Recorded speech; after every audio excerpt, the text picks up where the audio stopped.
말씀 로마서 11장 25절에서 36절입니다.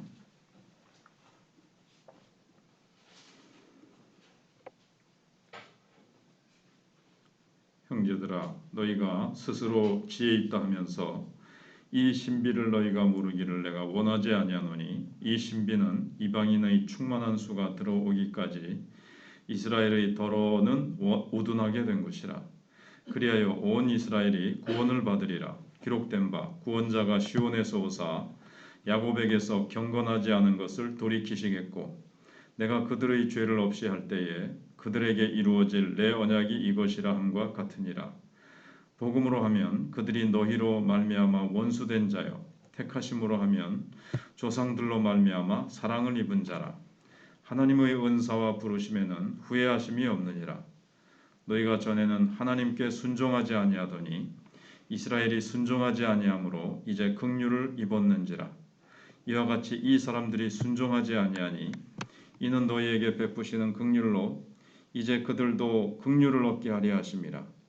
하나님이 모든 사람을 순종하지 아니하는 가운데 가두어 두심은 모든 사람에게 긍휼을 베풀려 하심이로다. 깊도다 하나님의 지혜와 지식의 풍성함이요, 그의 판단은 헤아리지 못할 것이며 그의 길은 찾지 못할 것이로다. 누가 주의 마음을 알았느냐? 누가 그의 모사가 되었느냐? 누가 주께 먼저 드려서 갚으심을 받겠느냐? 이는 만물이 주에게서 나오고 주로 말미암고 주에게로 돌아갑니다. 그에게 영광이 세세 있을지어다. 아멘.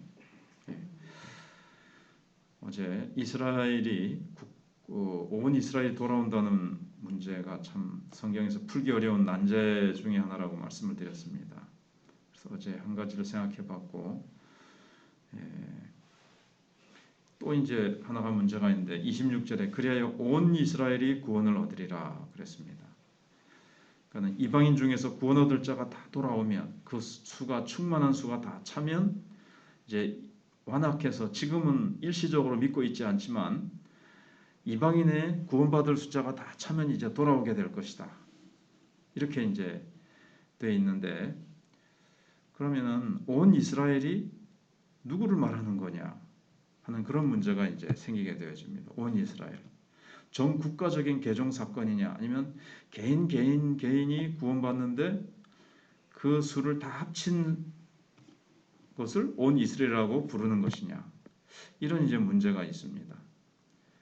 많은 이제 성경학자들이 해석을 내놓는데, 이제 로마서를 순서적으로 하다 보니까 또 새벽에 참 이런 어려운 문제를 다루게 돼서 좀 그렇습니다만은, 순서적으로 하다 보니까 또 우리가 부닥치게 됐습니다.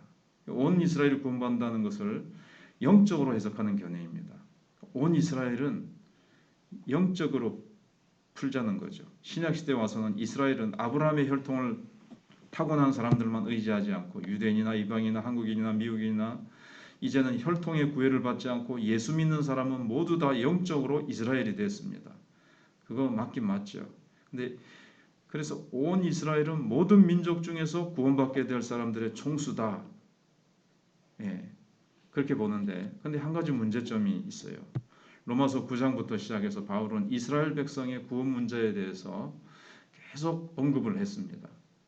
근데 바울이 사용하는 이스라엘이라는 요 용어가, 요 단어가 아브라함의 혈통을 타고난 사람들을 통칭하는 민족적인 용어로 사용되고 있습니다. 요 문맥에서는 9장부터는 혈통적인 이스라엘을 말하고 있지 영적인 이스라엘을 말하고 있지 않아요.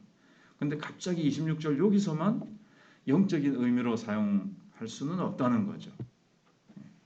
또 한 가지 문제가 있는데, 신비라는 말에 어울리지 않습니다. 지금 이방인 가운데 예수 믿으면 구원받는다는 것은 누구나 다 아는 사실입니다. 더 이상 신비가 되지 않아요. 근데 신비라고 얘기하고 있거든요. 그러니까 또 이 영적으로 푸는 견해가 맞지가 않는다는 거죠. 무리가 있다는 거죠. 또 하나 견해가 있는데, 온 이스라엘 가운데 개인적으로 예수 믿고 돌아오는 남은 자의 총수, 조금 전에 잠깐 말씀드렸던 그런 견해가 있습니다. 이스라엘 백성들 가운데서도 우리가 앞에 9장 10장 배울 때 이스라엘이 지금 국가적으로 거의 예수를 거부하잖아요. 예수님 오셨을 때도 거부하고 예수님을 죽인 민족인데, 그러나 시대마다 하나님께서 그 이스라엘 백성들 가운데서도 택하신 남은 자가 있다는 겁니다.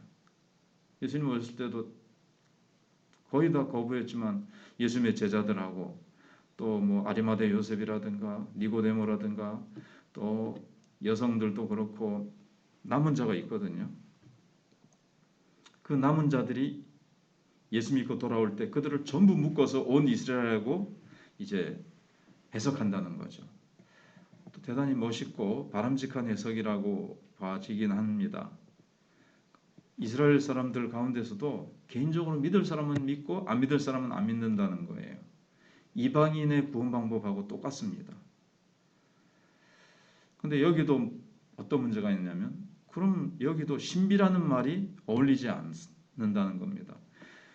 개인이 택함 받아서 돌아오는 것을 두고 성경은 신비란 말을 쓰지 않거든요.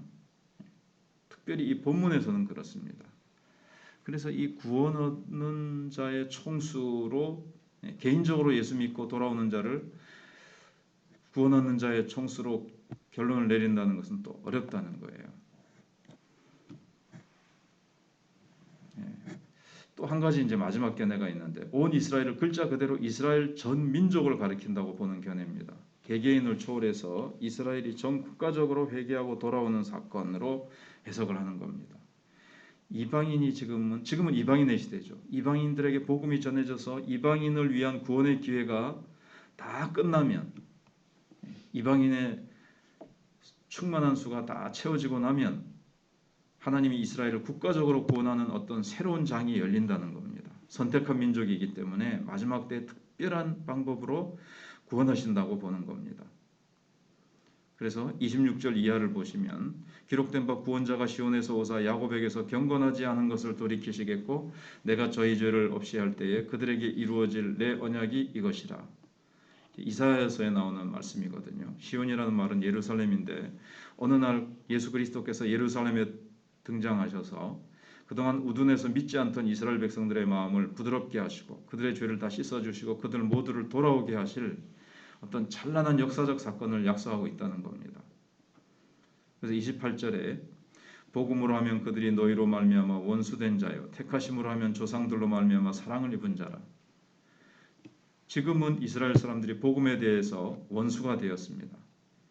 그렇지만 하나님께서 이스라엘을 사랑하시는 마음은 변함이 없다는 겁니다. 그래서 아브라함 때부터 하나님의 특별한 사랑을 받고 언약을 맺은 이 이스라엘이라는 민족, 하나님이 버리시지 않는다는 거죠. 29절에 하나님의 은사와 부르심에는 후회하심이 없느니라. 어떤 문제가 있을까요?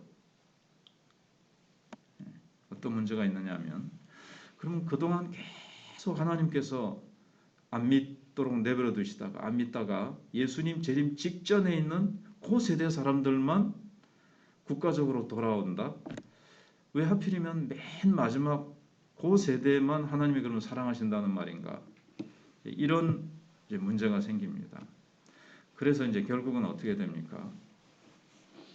결론이 딱 없어요. 딱 부러지게. 처음에 말씀드린 대로 이것은 신비입니다. 그래서 뒷부분에 뭐라고 얘기합니까? 깊도다. 이제 하나님의 그 길은 찾을 수가 없고 헤아릴 수 없도다. 요거는 하나님이 딱 계획이 있어요. 하나님의 마음속에 분명히 이 온 이스라엘이라는 게 뭔지 마치 사진을 딱 찍어놓고 현상을 옛날 사식으로 현상을 하지 않은 거예요.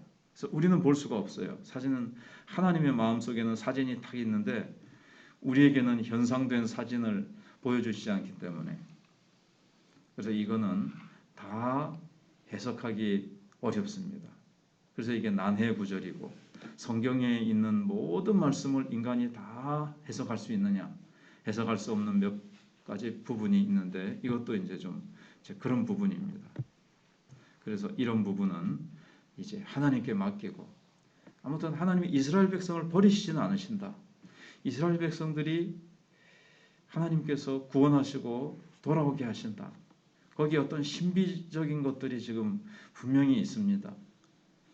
아마 국가적으로 돌아오는 이제 어떻게 하는지 그거는 좀 하나님께 다 맡겨두고 우리가 이제 이 일뿐만 아니라 우리의 인생도 그렇잖아요. 왜 하나님이 그렇게 하시지? 지금도 왜 그렇게 하시지? 그 부분은 왜 그렇게 하셨지? 내가 다 깨닫지 못하는 거지만 그건 이제 신비이고, 그러나 하나님의 마음속에 계획은 있고 우리는 그것을 다 주님께 맡겨놓고, 그래서 32절인가요? 33절부터 36절까지 다 만물이 그에게서 나오고 그로 말미암고 그에게로 돌아가고 모든 것이 하나님의 주권 속에서 하나님의 계획 속에서 이루어지는데 우리는 다 깨달을 수가 없습니다. 하나님의 그 깊고 그 오묘한 하나님의 그 전지전능하신 그 능력으로 일하시는 것을 우리가 다 이해한다면 우리가 하나님하고 수준이 똑같은 거죠. 그런데 우리는 참 작은 피조물에 불과한데, 그러나 분명은 하나님이 사랑하셔서 하나님의 일들을 이루시고 하나님의 백성에게 하나님은 결코 버리지 아니하시고 놀라운 일들을 행하신다는 것, 이것을 우리 개인에게도 생각을 하고 다른 사람을 볼 때도 겉만 보고 함부로 판단하지 말고 하나님의 깊은 신비와 뜻이 계시다는 것을 다 맡기고 하나님이 놀랍게 일들을 이루어 가실 것을 우리가 믿고, 끝에는 결국 바울이 송축, 송영, 찬송합니다. 깊도다 하나님의 지혜와 지식의 비밀이여 신비로움이여, 이 놀라운 일들을 행하시는 하나님, 다 이해할 수 없는 깊고도 놀라운 이스라엘 백성을 지금까지도 1948년에 다시 2000년 동안 흩어졌던 이스라엘 백성들이 다시 모여서 나라를 세우고 하는 모든 일들, 그것뿐만 아니라 새벽이라서 다 얘기할 수 없습니다만은 너무너무나도 깊고 신비한 하나님의 일하심, 하나님의 계획, 하나님의 마음, 그걸 우리는 찬송해야 되겠습니다. 기도하겠습니다.